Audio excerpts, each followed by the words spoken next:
안녕하세요. 저는 유통회사를 운영하고 있는 40대 남자입니다. 여러분, 사람은 판단력이 흐려져 결혼을 하고, 인내력이 부족해 이혼을 하고, 또 기억력이 떨어져서 재혼을 한다는 말 들어보셨나요? 저는 뭣도 모를 때 결혼을 했고, 경험이 부족해 또 이혼을 하고, 이제는 정말 다를 거란 착각으로 재혼을 하고, 조상신의 도움으로 두 번째 이혼을 했습니다. 저는 일찍이 제 사업을 시작해 자수성가를 했습니다. 20대 후반부터 정말 남들 자는 시간에도 일을 하고 먹는 시간도 아껴서 연매출 50억 원대로 지금의 회사를 성장시켰어요. 그때는 남자 나이 30대 중반이면 무조건 가정을 꾸려야 한다는 이상한 강박증이 있었습니다. 그래야만 뭔가 성공한 인생이라는 어리석은 생각이었던 거죠. 그래서 꾸역꾸역 없는 시간 쪼개 결혼을 했습니다. 하지만 한창 일에 열중할 시기라서 가정에 소홀할 수밖에 없었죠.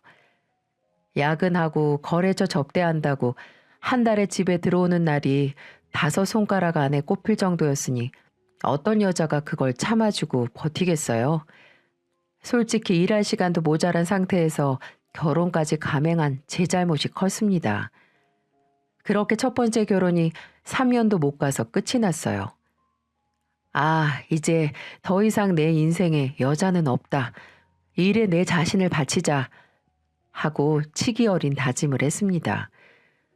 일적으로는 포기도 실패도 없던 제가 결혼 실패했다는 걸 인정하고 싶지가 않았으니까요. 어쩌면 그 다짐이 지금의 제 회사를 만든 건지도 모르겠지만은요.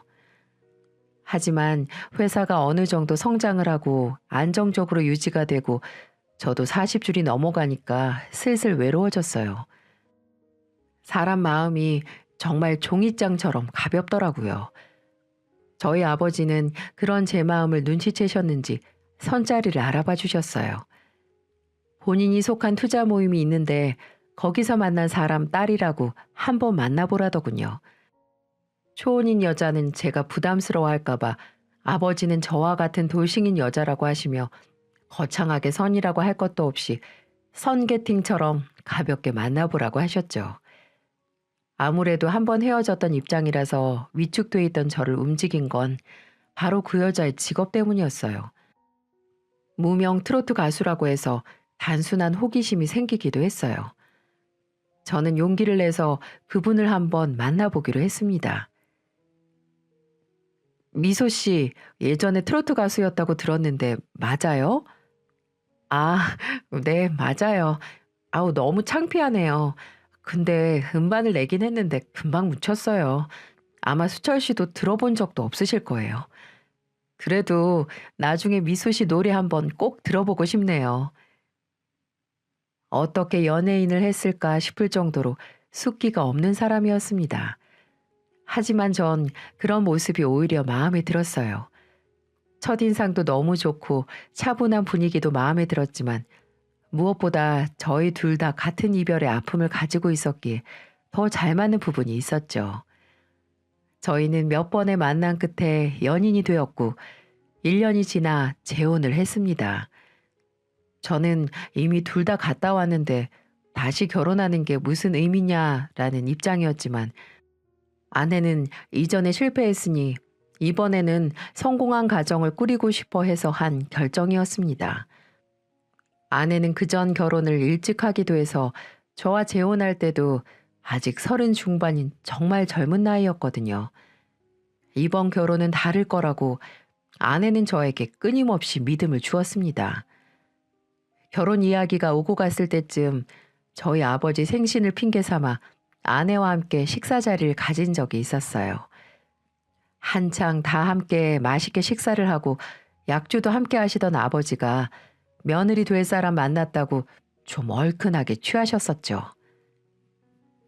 아, 우리 며느리가 노래 불렀었잖아. 네, 맞아요, 아버님. 그럼 한번 들어봐야지. 가족 되는 기념으로 우리 이렇게 예쁜 며느리 노래 한 곡 들어보자. 아우, 정말 아버지 취하셨어요. 여기서 무슨 이 사람한테 노래를 부르라고 하세요. 아, 이놈아, 가만 좀 있어봐. 야, 미소야, 너 이 시애비한테 노래 한 곡도 못 뽑아주냐? 아니에요, 아버님. 나 괜찮아요, 수철 씨. 오히려 오랜만에 사람들 앞에서 노래해서 좋은데요. 아버님, 무슨 노래 좋아하시죠? 아내는 아버지의 짜증날 법한 요구에도 전혀 싫은 내색 하나 없이 바로 일어나서 마이크로 대체할 걸 찾기 시작했습니다. 그럼 아버님 며느리가 한 곡 뽑아드리겠습니다. 자, 박수! 정말 공연하듯이 능숙하게 박수까지 유도하는 아내는 그 자리에서 작은 데뷔 무대를 가졌죠. 어머나, 어머나, 이러지 마세요. 여자의 마음은 갈대랍니다. 안 돼요, 왜 이래요? 묻지 말아요. 더 이상 내게 원하시면 안 돼요. 아내는 몸도 들썩들썩 춤을 추며 신나게 춤도 추기 시작했어요. 그 모습을 본 아버지는 한박 웃음을 터뜨리며 박수를 치고 좋아하셨죠. 좋아해요. 뭐라고요, 아버님? 사랑해요. 사랑해요. 거짓말처럼 당신을. 아버님! 사랑해요. 아내는 아버지에게 마이크로 든 숟가락을 노래 가사마다 건네며 함께 노래를 하는 겁니다. 술이 들어가고 며느리의 재롱도 본 아버지는 신나게 따라 부르셨어요. 저는 옆에서 박수만 치고 무슨 1인 팬 미팅이나 단 한 사람을 위한 무대를 보는 것 같았죠. 솔직히 다짜고짜 술 취해서 시아버지가 노래를 시키면 아무래도 기분이 나쁘던가 좀 뺄 수도 있었을 텐데 시아버지를 즐겁게 해드리기 위해 최선을 다하는 아내를 보며 느꼈습니다. 아, 이 여자 나와 내 가족에게 진심이구나 하고요. 그리고 그 모습을 보며 노래하고 춤추는 거 저렇게 잘하고 좋아하는 사람이 그 재능을 무명으로 활짝 꽃피우지도 못한 게 안타깝기도 하더군요. 저는 결혼 후에 아내에게 하던 가수 활동을 시작해보는 게 어떻겠냐고 제안을 했었죠. 당신 음반 내고 다시 활동해보는 거 어때? 갑자기? 이 나이에 어떻게 다시 노래를 부르고 다녀? 뭐 어때? 당신 아직 너무 젊고 당신 힘들면 활동은 안 해도 음반 정도는 내가 낼 수 있잖아.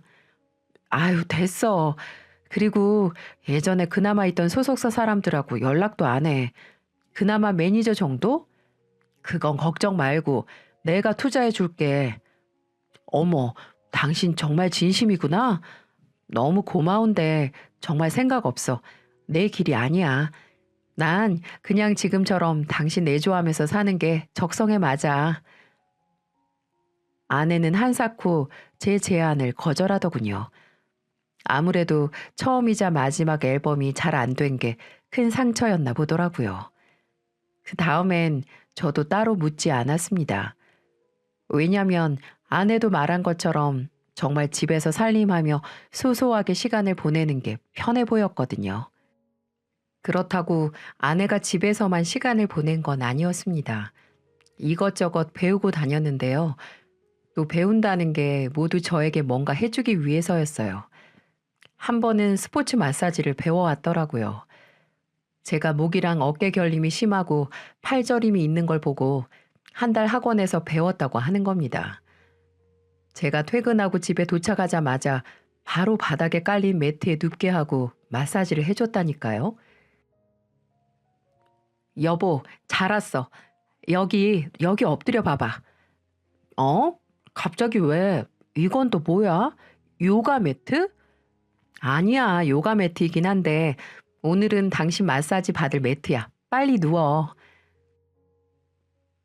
작은 손으로 여기저기 꾹꾹 지압한다고 누르고 혈액순환 도와준다고 근육을 쭉쭉 밀어 펴주는데 솔직히 엄청나게 시원하거나 뭉친 게 풀리진 않았습니다. 하지만 그걸 남편을 위해 배워온 게 너무 마음이 예쁘더라고요. 그 외에도 저랑 아버지가 양갱을 좋아한다고 제과 제빵 학원에서 양갱 만드는 법을 배워와서 만들어도 주고 그림 배워와서 저를 소파에 앉혀놓고 장장 3시간 동안 그림도 그려주었어요. 아내의 소소한 취미 생활은 모두 저를 위한 것으로 귀결됐죠. 아내가 예쁘면 처갓집 말뚝만 보고도 절을 한다는데 이렇게 사랑스러운 아내를 생각하면 저는 말뚝이 아니라 장인 어른과 장모님 그림자만 봐도 절을 할 수 있었습니다. 그리고 장인 어른과 장모님도 저를 많이 예뻐해 주셨고요. 지금 와서 생각해 보면 결혼 전 장인 어른을 처음으로 만나는 자리에서는 솔직히 느낌이 좋지만은 않았습니다. 장모님께선 식사 동안 계속 매서운 눈초리로 제 회사에 대한 노골적인 질문들을 서슴없이 하셨거든요. 유통회사라고 들었는데 정확하게 어떤 일을 하는 건가? 연 매출은? 자네 연봉은 얼마고? 그럼 직원 수는 어떻게 되는 거지? 회사 규모가 어느 정도인진 알아야지. 무슨 회사 감사라도 나온 줄 알았습니다. 따발총처럼 장전되어 있는 저에 대한 질문을 와다다 쏘아대시는데 전 무릎 위에 손을 모으고 연신 꼬박꼬박 대답할 수밖에 없었죠. 조금 무례하기도 한 질문에 기분이 썩 좋지는 않았지만 첫째 딸이 2번째로 하는 결혼 따져볼 게 더 많으셨겠죠. 그게 장모님의 테스트인 건지 제 대답이 다 만족스러우셨던 건지 이후 장모님은 소위 사위 바라기가 되셨어요. 저는 언제나 장모님에게 우리 사위, 우리 수철이, 우리 회장님 이었습니다. 또 제가 일찍 어머니가 돌아가신 걸 들은 이후로는 마치 빈자리 메꿔주는 것처럼 잘해주셨죠. 우리 회장님 묵은지 찜 먹고 싶다고 안 했나? 오늘 온다고 해서 내가 한 냄비 끓여놨지. 푹 쪄서 맛있어. 많이 먹어. 우와, 장모님. 전 장모님 묵은지 먹고 나서는 어디 식당 가서도 다른 김치를 못 먹겠어요. 그래? 그럼 더 먹여야지. 옛다. 장모님은 정말 엄마가 하는 것처럼 손으로 김치를 쭉쭉 찢어서 제 밥 위에 올려주셨어요. 아이고, 사위 사랑은 장모라더니 딱이네 딱이야. 누가 보면 당신이 새신랑 얻은 줄 알겠다. 참네, 다 늙어서 질투하는 거예요? 당신도 숟가락 위에 반찬 얻어먹고 싶으면 우리 수철이처럼 나한테 잘하든가. 저를 알뜰살뜰 모시는 장모님을 보며 장인어른은 혀를 끌끌 차셨지만 장모님은 개의치 않으셨어요. 나중엔 아내보다 더 제 입맛을 잘 아는 게 바로 장모님이셨죠. 밖에서 큰일하는 사위 배 골치 말라고 게장에 토란젓에 더덕구이, 오리백숙 등 제가 좋아하는 음식으로 저희 집 냉장고를 가득 채워주셨습니다. 심지어 이 모든 음식들이 그저 장모님이 평상시 해주시는 음식들이었어요. 믿어지시나요? 명절 같은 날에 장모님께서 특식으로 해주시는 반찬들은 상상 이상이었습니다. 명절은 돌아가신 조상님을 모시는 날인데 장모님께 명절은 예쁜 첫째 사위를 아련하는 날 수준이었죠. 하지만 이런 장모님의 사랑이 무조건 좋기만 한 건 아니었어요. 오히려 때로는 불편을 넘어서 민망하기까지 하더라고요. 바로 장모님의 사랑이 종종 어긋나 둘째 사위인 최서방과 저를 차별하는 게 문제였죠. 우와, 장모님 이게 다 뭐예요? 저 결혼하고 난 후에 처가에서 이렇게 푸짐한 상 처음 보는 것 같아요. 아이고, 지금까지 차려준 것만으로도 고맙게 생각해야지. 아, 말이 그렇다는 거죠. 근데 대하구이네?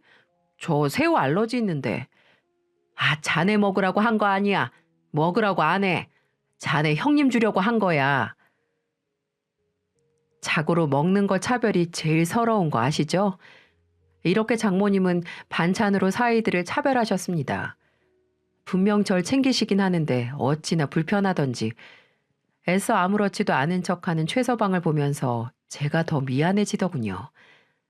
다 함께 식사하는 자리에서 맛있는 반찬은 모두 제게 밀어주는 장모님의 눈치를 보며 고기 반찬은 다 최서방 앞으로 옮겨줬네요. 응? 갈비 어디 갔어? 우리 회장님 갈비 먹여야 하는데. 어? 이게 왜 최서방 앞에 가 있어? 아주 맛있는 건 알아가지고 다 뺏어가네. 다 뺏어가. 장모님, 이거 제가 줬어요. 최서방 갈비 좋아하잖아요. 전 벌써 어머님이 주신 거 다 먹어서 배부른데요? 자네는 좀 더 먹어야 돼. 아주 젊었을 때 먹은 거 죄다 키로 갔는지 살집도 없이 일 때문에 바쁘니까 쉬는 날 더 챙겨 먹어야지. 최서방, 자네는 내가 살 좀 빼라고 누누이 말했지? 성인병 그거 빨리 오는 거야. 아, 엄마, 그만 좀 해. 돈 잘 버는 형부만 사위고 최서방은 사위도 아니야? 왜 그래요, 진짜? 사람 밥 먹는데. 누구는 입이고 누구는 주둥이야? 야, 이 기집애야. 회장님 입이 그냥 입이면 그냥 월급쟁이 입은 주둥이 맞지 뭐. 저는 장모님의 분에 겨운 사랑이 너무나도 불편했어요. 장모님의 무례한 말에 얼굴 빨개져서 아무 말도 못하고 고개만 숙인 최서방을 보며 마음이 많이 안 좋았죠. 이후로 가족 모임 자리에 최서방은 참여하지 않았어요. 솔직히 저도 이해가 가더라고요. 모일 때마다 좋은 소리도 못 듣고 그저 차별당하고 비교당하는데 저라도 안 왔을 것 같아요. 저는 괜시리 제 탓인 것처럼 느껴져서 미안하기까지 했습니다. 근데 더 경악스러운 건 장모님의 반응이었습니다. 장모님은 그런 거에 삐져서 처가에 발 끄는 게 버르장머리가 없다고 크게 노하셨죠. 아니, 지금 여기서 잘못을 한 건 확실히 장모님 아닌가요? 사위도 어엿한 사위고 사람인데 그렇게 차별하면 얼굴 안 보이고 싶죠. 저는 장모님께 너무 노여하지 말라고 최서방도 서운해서 그러는 거라고 말씀드렸지만 장모님은 그저 혀만 끌끌 차셨어요. 그리고 나중에 더 충격적인 소식을 아내를 통해 알게 됐습니다. 여보, 미 이혼할 것 같아. 처제가? 갑자기 왜? 아니, 엄마가 제부가 계속 엄마랑 아빠한테 연락도 안 하고 뵙지도 않았잖아.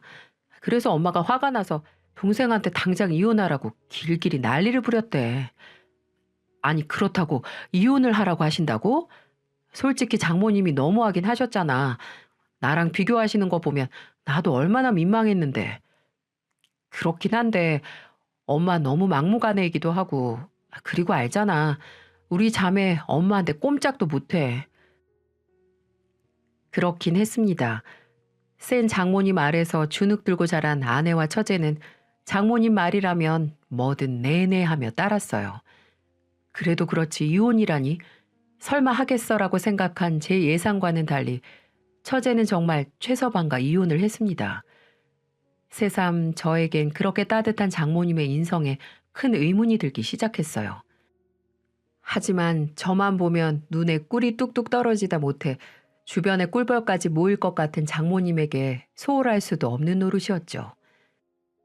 저는 도를 넘는 장모님의 사랑에 보답하기 위해 생신날 용돈으로 200만 원 현찰로 챙겨드리고 종종 백화점으로 모시고 가서 원하시는 명품 옷 원 없이 사드렸습니다. 저번에 처가에 갔다가 냉장고 소리가 영 시원치 않길래 냉장고도 늘 원하시던 문짝 4개짜리로 바꿔드렸네요. 너무 물질 위주의 보답이라는 생각이 드시나요? 하지만 장모님께서 원하시는 게 딱 이런 거였습니다. 돈으로 보답하는 게 최고의 선물이신 분이었죠. 제가 큰돈 턱턱 쓸 때마다 장모님의 기분은 속된 말로 째진다고 하셨습니다. 아내에게 듣기로는 친구분들과의 전화 통화에서 늘상 빠지지 않는 대화 주제가 바로 저였어요. 우리 사위가 뭘 해줬는데, 우리 사위가 어디에 데려가 줬는데 거긴 연줄 없으면 못 들어간다 라고 제가 사드린 거 해드린 거 다 자랑하느라 하루가 모자른 분이었어요. 또 저는 장모님이 그렇게 좋아하시니 당연한 도리라고 생각을 했고요. 그런데 소중한 사람에게 끊임없이 베푸니까 복이 찾아온 걸까요? 저희 집에 새로운 가족이라는 축복이 찾아왔습니다. 바로 아내가 임신을 하게 된 거죠. 솔직히 2번째 결혼을 하며 제 나이가 나이인지라 아이는 꿈도 꾸지 않았거든요. 그래서 늘 저보다 어린 아내에게 미안한 마음이 있었죠. 그런데 이렇게 아이가 생기다니 저희 부부는 눈물까지 흘리며 기뻐했습니다. 나이 40이 넘어서 늦깎이 아빠가 됐지만 걱정 없었어요. 누구보다도 좋은 아빠가 될 자신이 있었으니까요. 임신한 아내 회사 자리까지 비우고 받들어 모셨습니다. 건강한 아이만 낳는다면 못해줄 게 없었죠. 하늘도 제 지극정성을 알았는지 아내는 다음 해 봄 건강하고 예쁜 아들을 낳았습니다. 늦둥이 아들은 집안의 보물이자 집안의 중심이 되어 주었죠. 장모님도 애는 할머니 할아버지 손에서 키워야 한다고 아내가 집에 있어도 데려가서 봐주셨어요. 자연히 아내에겐 아이를 돌보지 않는 자유시간이 많아졌고 저도 아내가 아이에게 잡혀있는 건 원하지 않아서 잘 됐다고 생각을 했죠. 10달 동안 임신하고 편하게 생활도 못했는데 얼마나 답답했겠어요.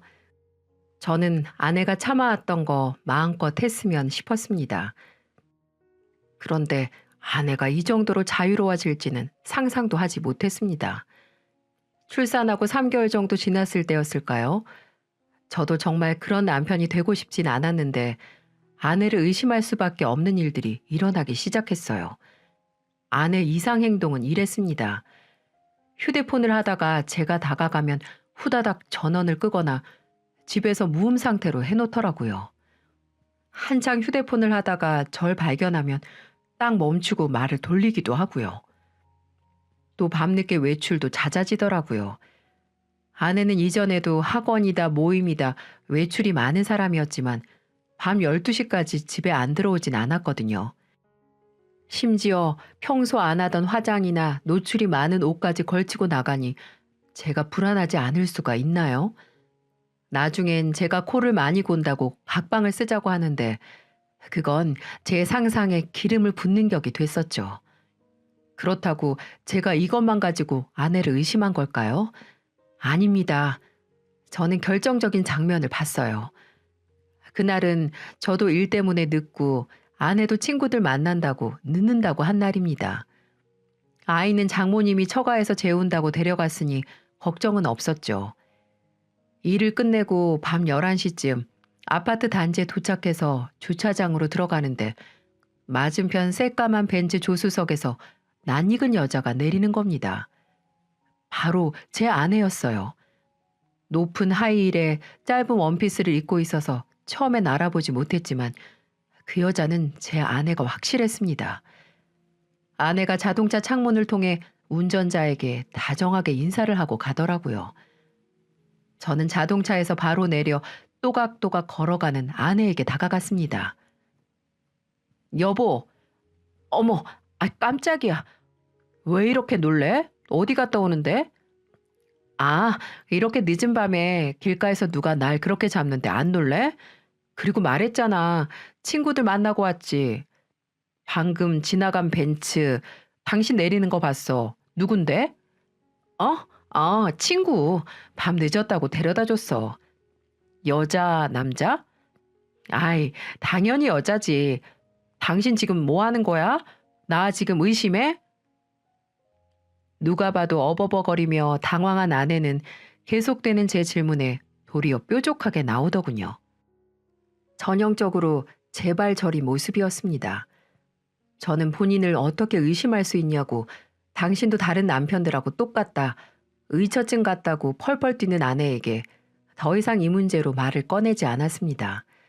오히려 먼저 미안하다고 안심시켰죠. 왜냐, 아내가 안심하고 경계끈을 놓았을 때 정확한 증거를 찾아야 했으니까요. 솔직히 이때부터 어느 정도의 확신은 있었지만 제 눈으로 확실하게 확인하고 싶었습니다.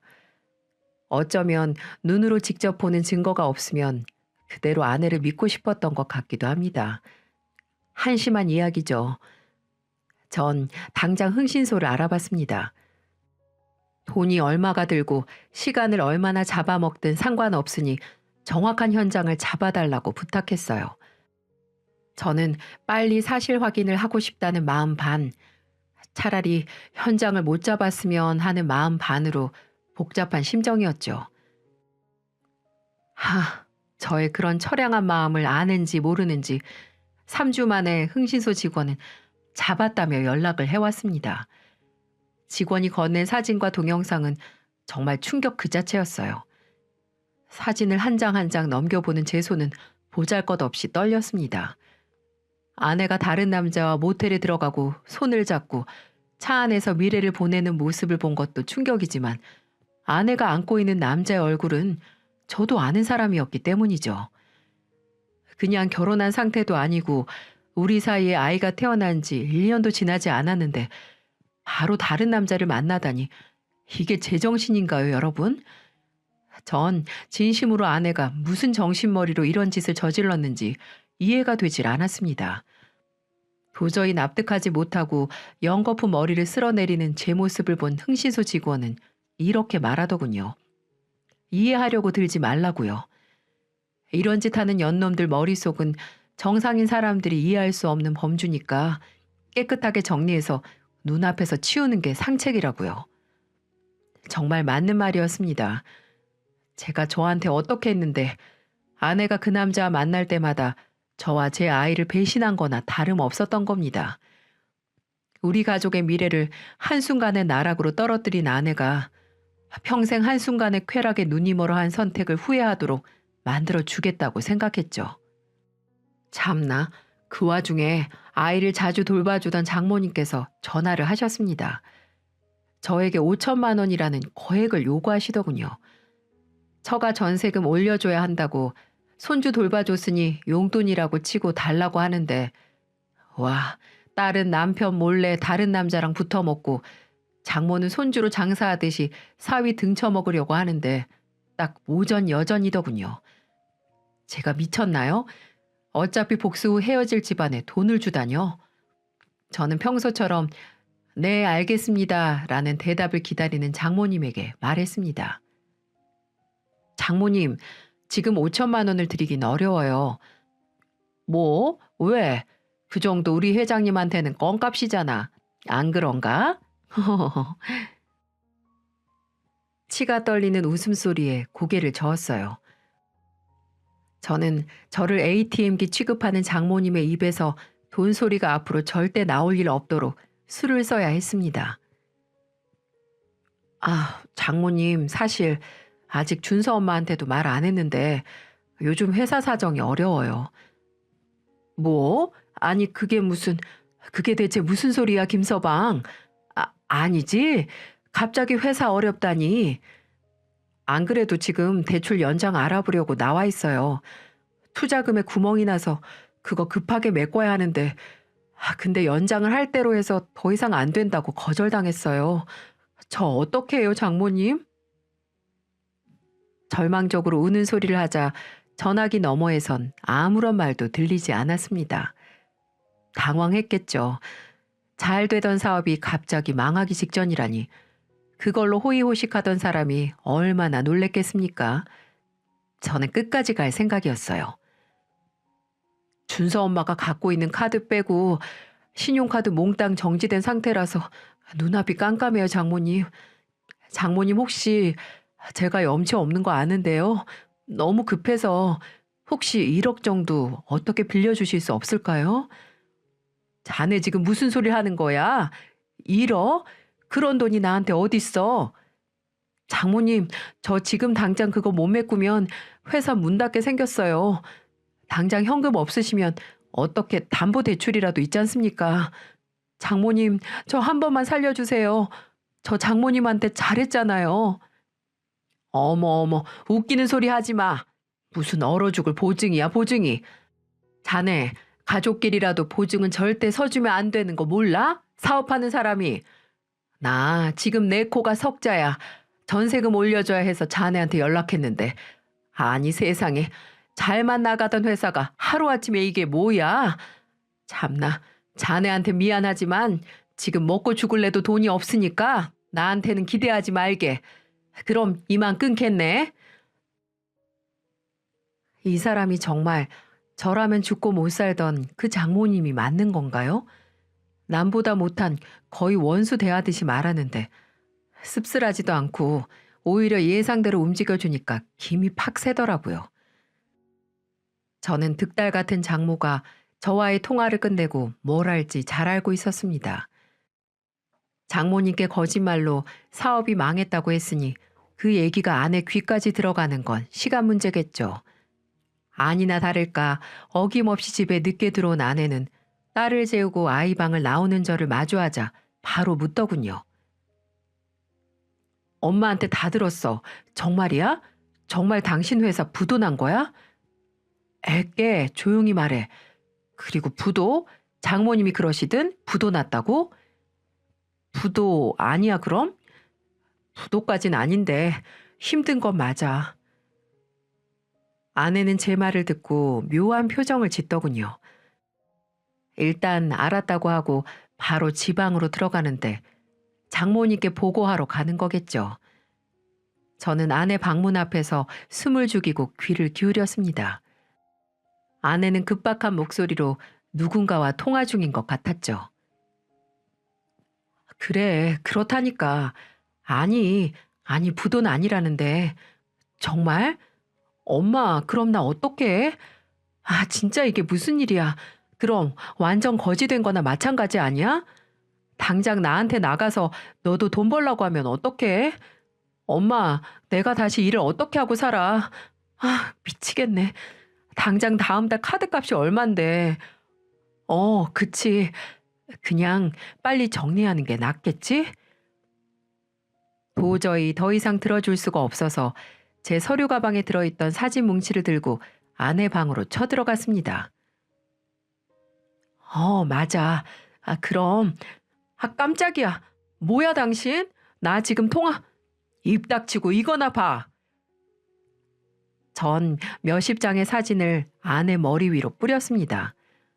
갑자기 면상에 냅다 쏟아진 사진들을 넋을 놓고 보다가 이제야 사진 안에 뭐가 찍힌 걸 알았는지 뭔가 입술을 바들바들 떨며 아무 말도 못하더군요. 저는 이도저도 말하지 못하는 아내에게 말했습니다. 제정신이야? 당신 애 엄마야. 우리 준서 돌도 아직 안 지났어. 알아? 언제 알았어? 그게 궁금하니 지금? 진짜 머리가 안 돌아가는구나. 그래, 그러니까 마음 놓고 바람을 피웠겠지. 대낮에 무서운 게 없으니 외간 남자 손잡고 모텔 가는 거겠지. 아, 근데 나 처음에 못 알아봤어. 네가 붙어먹은 이 새끼, 너 가수할 때 같이 일했던 매니저더라? 붙어먹는 그 남자, 지 결혼식에도 초대하고 아주 잘하는 짓이다. 잘하는 짓이야. 아, 그때는 안 만나고 있을 때였어.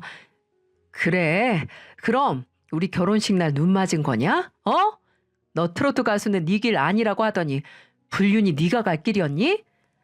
그러는 당신은 어떻게 애도 있는데 무책임하게 사업을 말아먹을 수 있어? 어떻게 그렇게 무능해? 하, 지금 그게 네가 할 소리야? 왜? 내가 왜 못해? 당장 당신 회사 어려운 거 해결 못하면 나도 우리 준서도 바닥에 나앉을지도 모르는데 가장이라는 사람이 어떻게 그럴 수가 있냐고.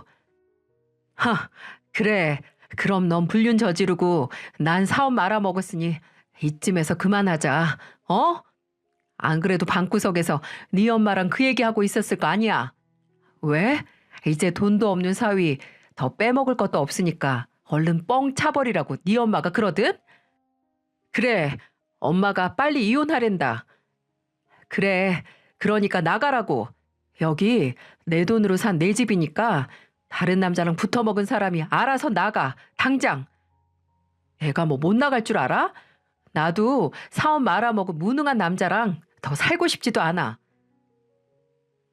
아내는 그대로 가방 하나 딸랑 들고는 집을 나가버렸습니다. 후련하기도 하고 뻔뻔하게 적반하장의 태도에 열이 뻗치기도 했습니다. 사업이 어렵다고 하니까 바로 상심지 켜고 다른 사람처럼 구는 아내의 모습을 보니 불현듯 결혼식 날 들었던 주례 멘트가 생각났네요. 눈이 오나 비가 오나 바람이 부나 검은 머리가 팥불이 될 때까지 사랑하시겠습니까? 참나, 돈 없으면 다 무효가 되는 거네요. 아내는 그 후 제가 없는 시간에 집에 들러 지 집만 쏙 빼간 것처럼 보였어요. 저는 당장 현관문 비밀번호를 바꾸고 변호사를 통해 이혼 서류를 준비했죠. 도장까지 꽝 찍고 서류 접수를 하고 나서 제 복수의 마지막을 장식하는 문자를 아내에게 보냈습니다. 방금 이혼 서류 도장 찍어 보냈다. 길게 끌 생각 없으니까 너도 마무리해. 나는 네가 어떤 일을 했든 뭘 하든 바뀌지 않았는데 넌 나 몰래 남자랑 붙어먹고 회사 힘들다고 하니까 바로 이렇게 배신하는구나. 야, 이 기생충아. 나 회사 힘들다는 거 다 거짓말이야. 너랑 너희 엄마가 나한테 돈 없어지면 어떻게 나올지 보려고 연기한 거야. 어쩜 그렇게 딱 내 예상대로 움직이는지 정말 처참하다 처참해. 지금까지 거지 같은 인형과 빈대 같은 너희 엄마한테 적선한 셈 칠 테니까 앞으로 어디 잘 먹고 잘 살아라. 그게 가능하진 않을 테지만. 장문의 문자를 보내고 크게 한숨을 내뱉었습니다. 결혼이고 나발이고 정말 별것 없더군요. 이렇게 두 번째 결혼도 끝이 나는구나. 난 결혼과 연이 없다, 연이 없어 하면서 마무리를 지었어요. 근데 그 기생충 모녀에게는 아직 끝난 게 아니었나 봅니다. 문자를 보낸 날 저녁 집으로 가니까 현관문 앞에서 아이 돌봐주시는 이모님과 기생충 모녀가 실랑이를 벌이고 있는 게 아니겠어요? 이모님은 제가 이혼 소송 중이라는 걸 알고 계셨기에 그 둘을 집 안으로 들이지 않고 계신 거죠. 이 집 주인 장모라고 이모님에게 떵떵거리며 우기던 장모님은 엘리베이터에서 내려서 집으로 오고 있던 저를 발견하고는 말했습니다. 김서방 왔네. 자, 봤죠? 나 우리 사위 장모 맞다니까. 저 장모 없습니다. 오늘 이혼 서류도 접수했는데 제가 왜 사위입니까? 김서방. 야, 너 왜 왔어? 남의 집에서 이게 무슨 행패야? 여보, 아니 수철 씨. 아, 나 회사 안 망했다는 거 알고 나니까 다시 여보야? 어? 야, 네가 생각해도 너무 노골적이라고 생각하지 않냐? 너 정말 날 얼마나 등신으로 보는 거야? 김서방, 이러지 말고 들어가서. 어딜 들어갑니까? 돌아가세요. 아니, 김서방, 얘가 다른 일로 자네 속 썩인 적 있었어? 없었잖아.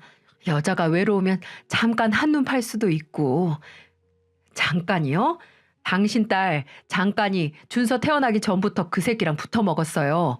야, 너 내가 준 사진 너희 엄마 안 보여드렸냐? 아, 그래. 내 딸이 다 잘못했어. 근데 우리 준서는 어쩌나. 부모가 헤어지면 자식이 고생하는 법이야. 준서를 봐서라도 이번 딱 한 번만 용서를 해줘. 어? 그래 수철 씨, 우리 준서 엄마랑 아빠가 떨어져서 살면 준서 불쌍해서 어떡해. 제발 우리 애를 봐서라도. 그 입 닥쳐. 전 용서받기 위해 더러운 입에 아들 이름을 올리는 그년 뺨을 사정없이 갈겼습니다. 장모는 어머어머하고 넘어지는 자기 딸을 붙잡고 울더군요. 그년도 지 뺨을 부여잡고 눈물을 흘리는데 참 부질없는 눈물이라는 생각이 들었습니다. 다른 남자랑 붙어먹은 더러운 입으로 어디서 우리 준서 이름을 불러? 당신이 우리 준서 단 한 번이라도 생각했으면 바람 피울 생각조차 못했겠지. 가증스럽게 애 생각하는 척 하지 마. 역겨우니까. 너희 부모님 집으로 위자료 청구서 보낼 테니까 그렇게 알고 기다려. 알아들어? 네가 물고 빨던 그 남자 새끼한테도 상간남 소송 걸 테니까 둘이 손잡고 법원이랑 경찰서 다니면서 어디 데이트 잘해보라고.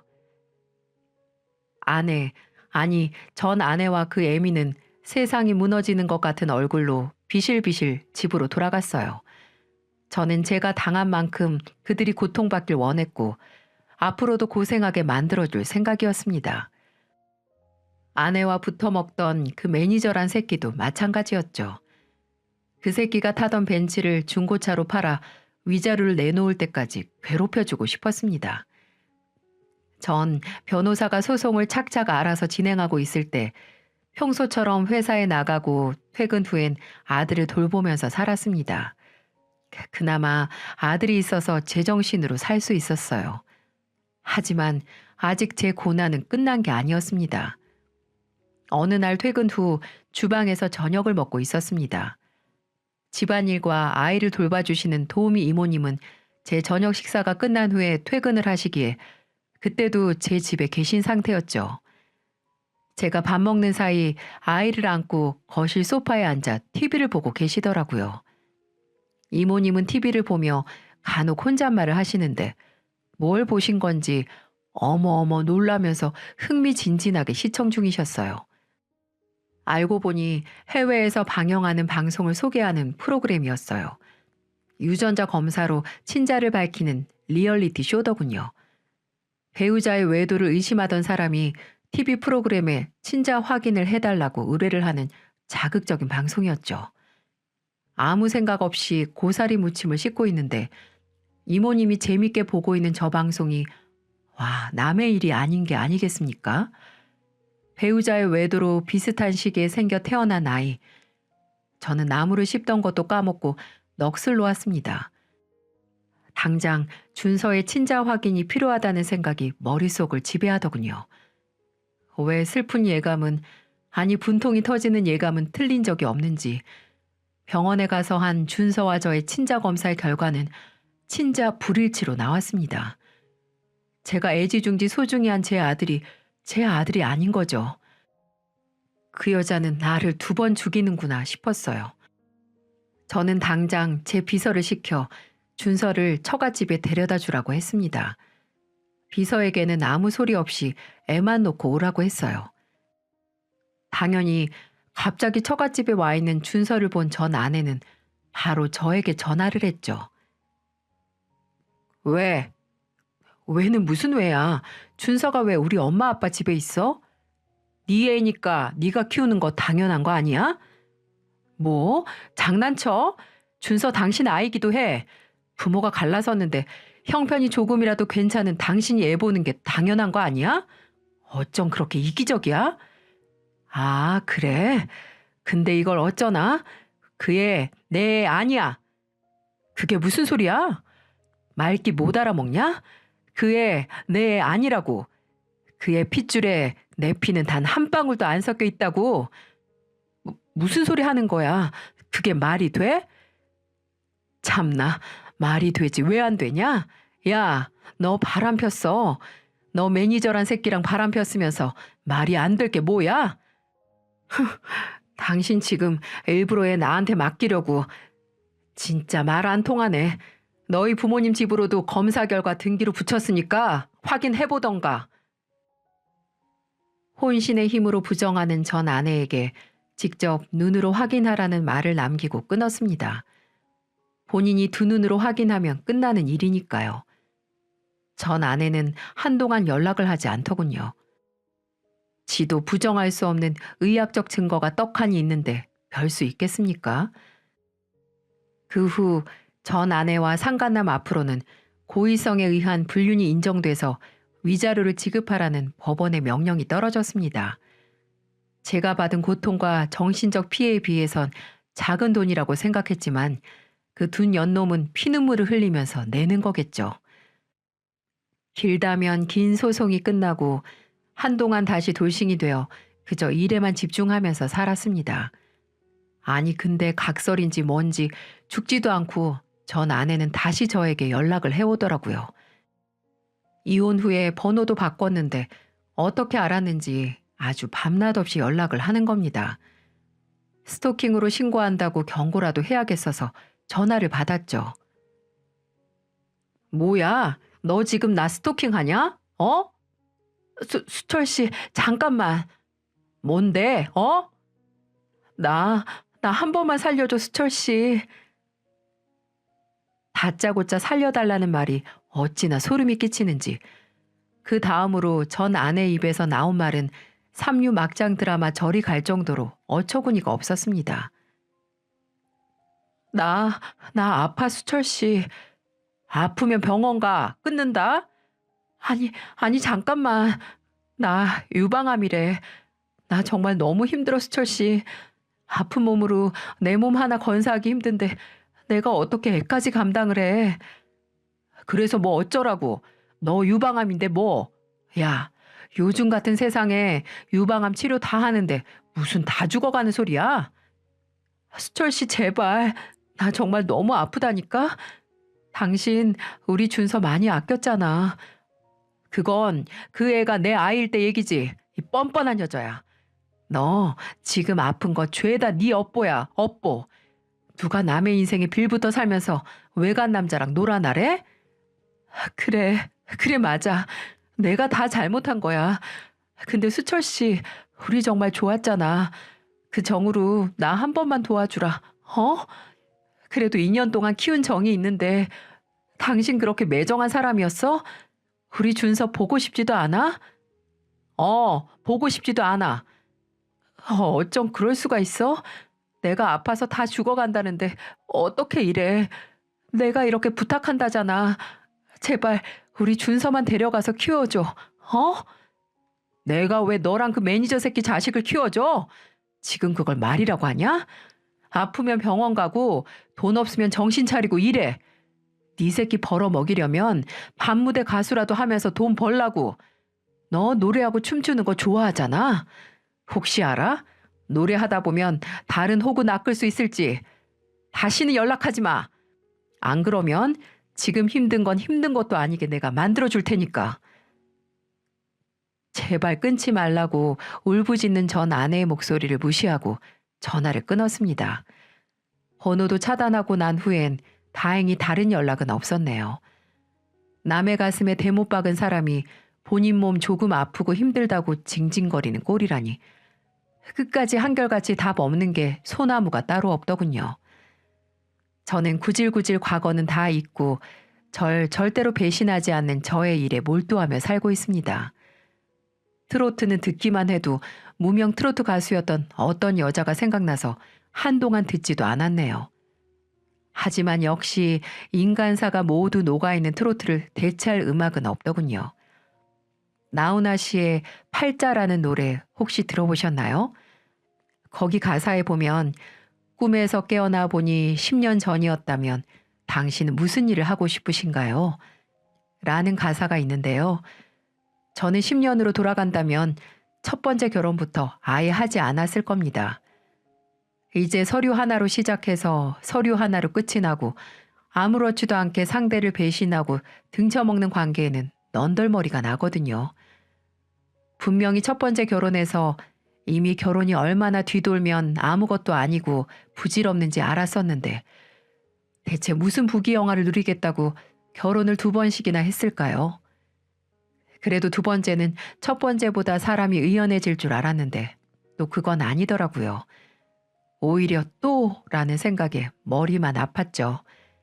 앞으로 제가 다시 여자를 만나 결혼하는 일은 없을 거라고 생각합니다. 앞달구지 넘어진 데서 뒷달구지 넘어지지 않는다는데 제 이야기를 들으신 여러분은 제 얘기를 교훈 삼아 혹시라도 재혼을 생각하고 계신 분이 있다면 꼭 신중하셨으면 좋겠습니다. 그리고 혹시 재혼을 하신 분이 계시다면 부디 행복하시길 바랍니다. 감사합니다.